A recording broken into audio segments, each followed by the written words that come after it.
Hey there, I'm Coach Michael Burt, the Super Coach.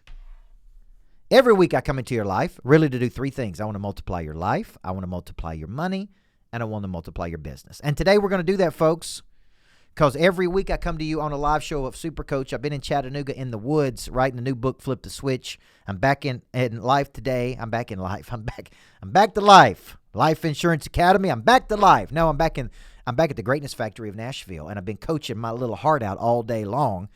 And man, do I have a doozy for you. Today I'm going to be talking about how to find your primary skill. There are so many people in the world who live in a state of confusion. Confusion is randomness in motion, folks. You wake up and you take a bunch of random actions. Today's show is to help you get clear on what you have, right? What you have and who would want it. Okay, I talk about this a lot. I'm talking about it in the new book, Flip the Switch. It's out next year. I actually talk about it in the book called Single Digit Millionaire, okay, over here, about how to figure out what your primary skill is. Okay, so today you're watching Super Coach. You can get this on any good podcast. You can get it on Audible now. You can get it anywhere where good podcasts are heard under America's Coach. So I'm Coach Michael Burt. Today you're watching Super Coach and how to find your primary skill in life. Everybody needs a coach in life. Coaching businesses and entrepreneurs like you to spike an additional 40% to your bottom line. Michael Burt is a multi-championship coach, best-selling author, trainer, motivator, and all-around super coach. Now, from the Greatness Factory Studios, this is Super Coach. Welcome back, Super Coach. Hello to everybody out on Instagram. Thank you for following me at Michael Burt. You just search Coach Michael Burt. You find everything that you need. I do this podcast every week. Over 200,000 people have downloaded the podcast. I want to say thank you to everybody who listens to you. I believe everybody needs a coach, folks. It's that simple. With a good coach in your life, you're going to perform at a higher frequency. Without a good coach, you're going to stumble. You're going to wander around in life. There's going to be a confusion. Confusion is randomness in motion. One of the biggest confusions I see, J.D. Frost, okay? One of the biggest confusions, Daniel Hodges, Linda Thompson, Wendy Abner, I see is that people have not found what I'm going to refer to as their primary skill in life. Think of your primary skill as a unique skill that is unique to you. It is some superior ability that you have. It was given to you at birth. If you're a faith-based person like I am, it was manufactured in you by the manufacturer. Like a car is manufactured with automatic windows. You have been manufactured with what some people would call birthday gifts. And those birthday gifts are unique to you. No two people are the same. Everybody has different birthday gifts. Okay, my gift is taking complicated things and making it simple, deconstructing ideas, drawing associations, activating the prey drive in people. Now, at 44 years old, I now have a name, Ryan Shive. I now have a name for what I do. I activate the prey drive in people. Jack, isn't that good? I found my voice in life, man. It took me 44 years, 9 years of college, by the way, pursued 3 different degrees, no telling how many hundreds of thousands, if not millions of dollars of coaching. But now, dadgummit, I know what I do every day, which is activate the prey drive in a person. Now, the reason this is critical is because if you don't have this, there is a lot of randomness in motion. A confusion is a randomness in motion. It is a problem that appears to have no solution to it. Why can't I break through to the next level? Why can't I sell my goods and services? Why can't I market myself better? Why can't I generate more money, Memphis Cole? Why can't I do this? It's because you have not figured out what you have. Let's call that a primary skill. And who wants it? And that skill has to be used to solve a problem for another person. Monetization takes place when you use your talent to solve another person's problem or present an opportunity to them. So why don't we find that primary skill? Why don't we find this skill? How many classes did you have in school in finding it? I went to college for 9 years, folks. 3 degrees. Roof hustlers, 3 degrees.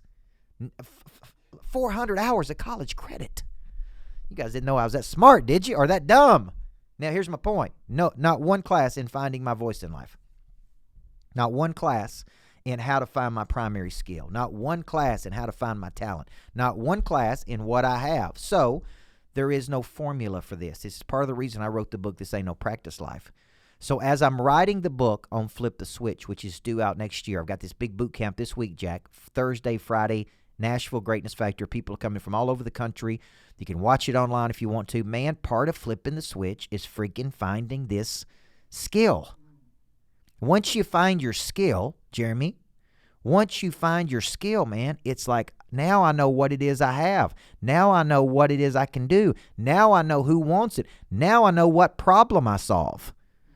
So today on Super Coach, man, I'm going to break down that skill. I'm going to give you five parts of it now. I'm going to come back and give you 5 after the break. Okay? Jeremy Winger says, if they have the birthday gift, do they work best in their birthday suit? I don't know. Hey, if you want to run around naked with your primary skill, hey, don't matter to me, man. It's totally up to you on what environment you work best in. Now, here are the 10 steps to finding your primary skill. Number 1, all starts with curiosity. All starts with curiosity. Clinton met John F. Kennedy at 11 years old, decided that moment he wanted to be president. Elon Musk read comic books, and he noticed that all comic books, they were trying to save the world. Right? Travis Kalanick went to school to be an engineer, ended up creating Uber. I mean, I've been studying all the greats, John Harlow, Buffy Bear. I've been studying all the greats in what activated their prey drive. Right? And almost all of them was exposed to something. There was a curiosity. Bill Gates went to work with his dad at 11. Tiger Woods was on a golf course at 8 months old. Mozart was playing music. I don't know that he wanted to, but he was. Early in life. Why? It all started with the curiosity. The curiosity, though, like I have curiosities about raising capital. That's one thing I'm really interested in. I want to raise a lot of money, go buy a lot of real estate, do some interesting things, build greatness factories. Right? Like that's a curiosity to me. I'm interested in it. But it doesn't matter unless I take an action. Right? 18 years old, I read The 7 Habits of Highly Effective People. Right? Blake Spann, I had a curiosity. The curiosity led me to take an action, man. I started going to self-help things, personal development. I got certified in The 7 Habits of Highly Effective People. Why? Because I had a curiosity. Right? I'm curious about something. So a lot of times you find a primary skill by being curious. My daughter has a curiosity about gymnastics, investigating. She likes these little investigator shows. She's 8, 9 years old. She's got a curiosity. That needs to be followed up by an action. You study something. You follow up on something. You get access to someone. You sit at the foot of a master. You sit and study under somebody who's really, really, really good, okay? And so when you think about this, many times when you're thinking about this concept, what's a big curiosity you have right now? Curiosity leads to passion, folks. When people tell me they can't find their passion, what I say is, man, what are you most curious about? If I gave you a computer right now and I said, Jack, you got this computer for 24 hours. You can study anything you want. What would you study, Jack? Films. Okay, good. So there's this curiosity. Right? Curiosity needs to be followed up by what? An action. Right? The action creates a feedback loop. The feedback loop is I like this or I hate this. I love doing this. I don't love doing this. I get feedback. I don't get feedback. Right? You say to yourself, man, I like doing this. I'd like to do more of this. Okay? Or I hate doing this. Right? You are turned on or turned off, which causes you to repeat the action. So if I gave you an iPad, listen, when I give my wife an iPad, I know what she's curious about, folks. Because when I give her an iPad, or she wakes up in the morning, she's got 30 minutes, she goes straight to studying real estate, design, right?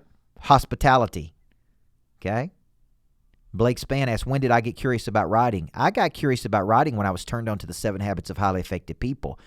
When I was 18, 19 years old, I didn't think about writing a book until 25, and I didn't really know what I was doing. I just literally sat down and wrote a book having no clue of what I was doing.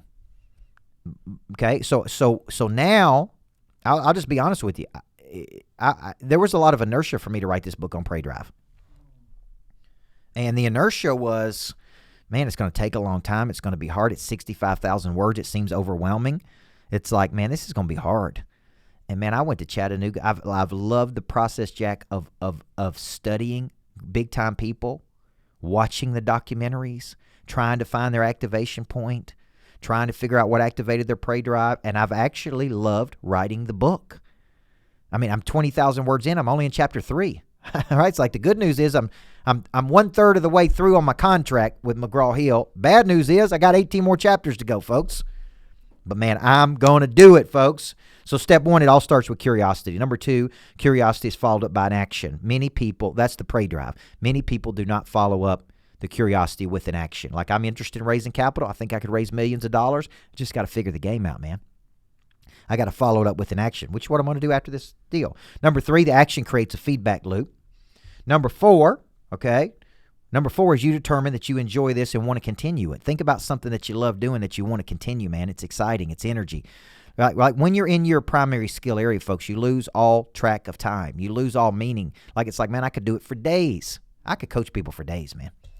Literally. I could go, Jack, to the woods, find a cool space, study, read for maybe forever. That's how much I love it. I love deconstructing ideas. If you looked at my notepads, the number of ideas that I have. So number 4 is that you determine that you enjoy it and you want to continue. And number 5, this is where it starts to get good, folks. So don't leave on the break. You start what I call an innocent climb, Wendy. And the innocent climb, Jason Walbert, is where you start moving in a very humble and hungry way toward your passion area, okay? And people can tell you don't have to be passionate about it. Passion is a force.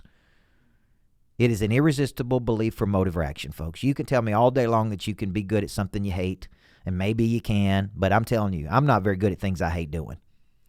Can I learn to be good at them? Maybe. I don't like selling, but I have to sell every day. I don't like promoting that much, but I have to promote every day. Can I be good at it? Sure. But you put me in my strength zone of coaching, and I'm damn good. That's what I love doing, okay? So when you think about this concept, I really want to encourage you. The 5th step is you begin an innocent climb of working the muscle. And the more you work the muscle and develop it, right, the more you begin developing what I call a hard skill or a primary skill. And a primary skill is like it's your primary. Out of everything you could do, this is what you do better than anybody else. This is a unique skill set area, folks. Until you find this, man, you're just messing around, in my opinion, with your talent and with your potential. You're selling something you don't even believe in. Like it just doesn't work, right, Blake, the way you could. I developed my primary skill. My innocent climb was 18 to 31 when I was coaching at that small elementary school. And then I went to Riverdale High School as the head coach, and I was developing a skill. It was innocent. I woke up one day and I'm like, man, we're the best. We're the best. We're number 1, man. It's like, this is awesome. Now, once you get there, I got steps 6 through 10 coming back after the break. I'm Coach Michael Burt. Today we're talking how to find your primary skill. You can get this podcast on anywhere good podcasts are. Just search America's Coach. All of my podcasts go to America's Coach. And go under that and listen to this. Over 200,000 people have downloaded the show. Thank you so much for listening. Over almost 600,000 people have watched my videos on YouTube. I pump these puppies out like cray-cray. So I'm just here to help you reach your desired outcomes. I'm Coach Burt. You're watching Super Coach. When we come back, I'm going to give you 5 more strategies to find your primary skill in life.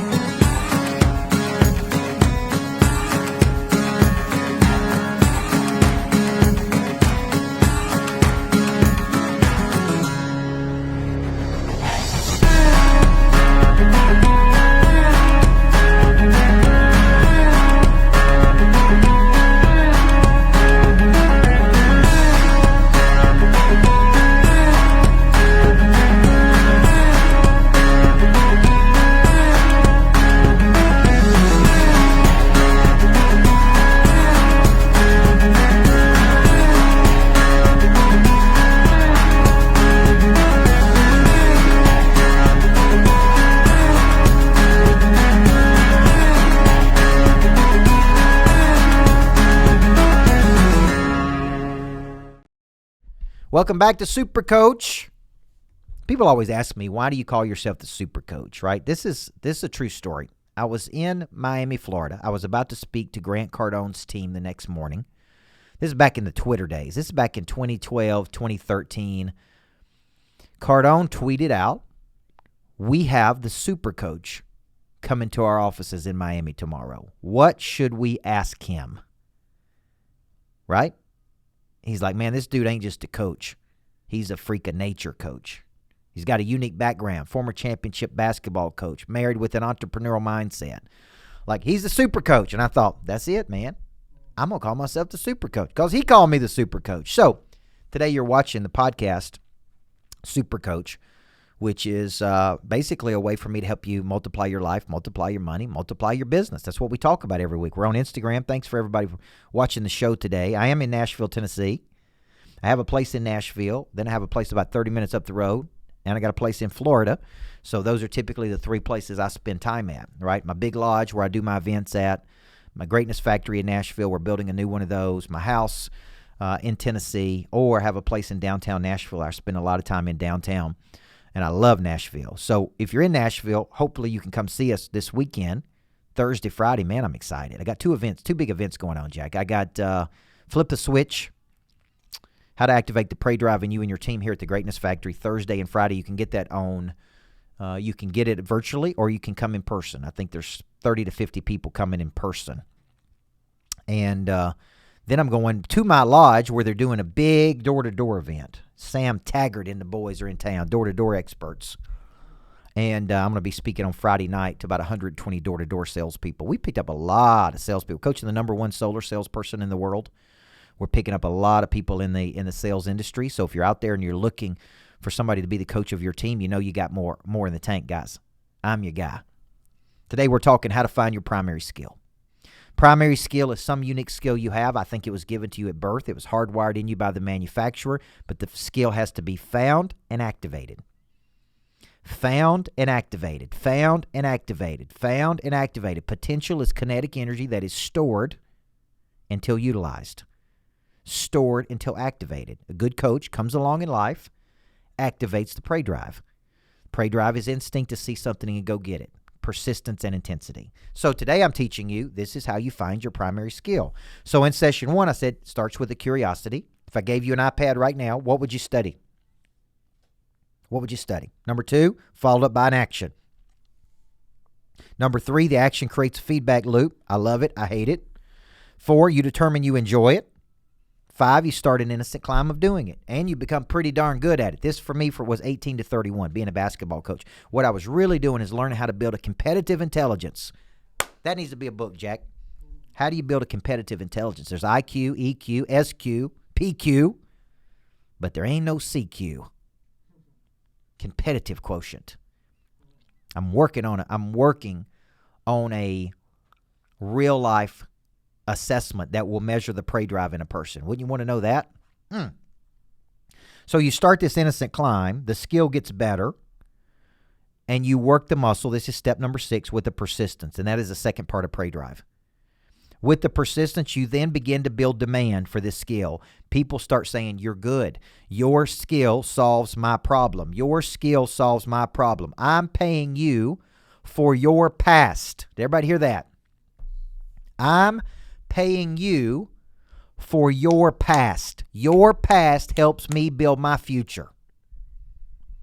Your past experiences, your past breakdowns, your past heartaches, your past helps me build my future because your past is where you develop these unique skill sets. The skill gets better, right? The skill begins to build demand from others, which initiates monetization. Monetization is the exchange of a skill for money. I use my skill to solve your problem. Money changes hands when problems are solved. Monetization is the exchange of value for money. Most people have no idea how to exchange their skill for money, which is why they just float around the universe. It's like, damn, this is tough. Life's hard. It's hard because you don't know what you have, and you don't know who wants it, and you don't know who will pay for it. That's why life is hard. Life is really not that hard. We make it hard when we're confused. Confusion is randomness in motion. Right? Tracy Bonds, Whitney, Wendy, Jason Walbert. Keep the comments coming, folks. I'm having so much fun. Here's my point, man. If I help one person find their primary skill in life, this show is worth it. Okay? I found my voice at 15 years old. I knew the second I started coaching that that's what I was supposed to do for the rest of my life. Right now, I do all kinds of things, but it all comes back to one thing. I'm a coach. I love coaching people. I love helping people get to their desired outcomes. So, monetization takes place. Then you begin to become known. This is person of interest. Now I have a skill. Now I'm becoming known. Now I have demand. Now my skills are being prompted to networks of people. These networks are introducing us to new associations of people. You don't need more money. You need more people. The people have the money. So what you have to do is get in front of more people. Well, how do you do that? You have a skill. You have a concept. You have something they want. You bring an energy. You bring a structure. Okay? You begin to become known for your skill, building these networks. The feedback gets stronger. The prey drive is activated harder because you're getting feedback and feedback and feedback and feedback and feedback. And the market is telling you, man, you're good. It's like an artist singing, man, and everybody, right? I can see Titan Stadium over there. Eric Church sang there one night, Jack. 55,000 people, 4.5 hours that dude sang. And they sang every word back to him, standing up for 4.5 hours. That's feedback. That's feedback, folks. The prey drive is reactivated. I want to do more of this. This is good. I love this. And finally, the networks of people introduce you to new associations, continuing to drive your person of interest score up in the market to where you become better and better and better. And then you start charging more and more and more money, and you become the best in the world, which is why Tom Cruise can say $25 million for Mission Impossible. He knows his primary skill. So let me wrap a bow around this. If you're out there and you're watching me today, and you're like, man, I don't know what my primary skill is. How long do you spend your life in confusion? How many years do you go out there and half-ass it, man? How important is this? Man, it's so important. You should be finding this early in life. But if you haven't, this is going to create struggle for you, man. Monetization is not going to take place. You're constantly going to struggle. You don't even know what it is you have or who wants it. I'm telling you. You owe it to yourself to go to Flip the Switch boot camp. You need to be in there. You need to be coached by somebody who knows how to activate this drive in you. And if you're advanced and you know it, you probably don't have a talent problem. You got a marketing problem. You don't know how to distribute it. You got to become world-class at marketing and promotion, man. World-class. So today we talked about primary skill. All of this is in a new book I have coming out called Flip the Switch. Scheduled to be out in February of 22. I'm excited about this book, more excited than any book. I'm very excited because I'm right in the middle of writing the book right now, and it's a very unique process. I think it's going to help a lot of people. This is my life's work. So if you're out there and you want that switch flipped, come on down to us, folks. Boot camp this weekend, Thursday, Friday. I've got person of interest coming up in a few weeks. Get in a room with me, and let's do the heavy work to get this right. I'm Coach Michael Burt. This has been another great edition of Super Coach. I grew up listening to great country music when I would ride the back roads of Tennessee with my mom. I built an affinity for storytelling, for energy, for using the past to build a bigger future. When I purchased this 8,000 square foot lodge in Christiana, Tennessee, I said I want to have country nights at the lodge where major artists and entertainers come and entertain in an intimate setting where you can see and be inspired by the artist. But not only that, you can connect, you can network, you can be around some of the biggest people in the world, and you can have fun. I call that edutainment. April the 17th, I'm having country hitmaker Matt Stale at my lodge for country nights at the lodge. Come and have an incredible evening of entertainment, connection, and energy.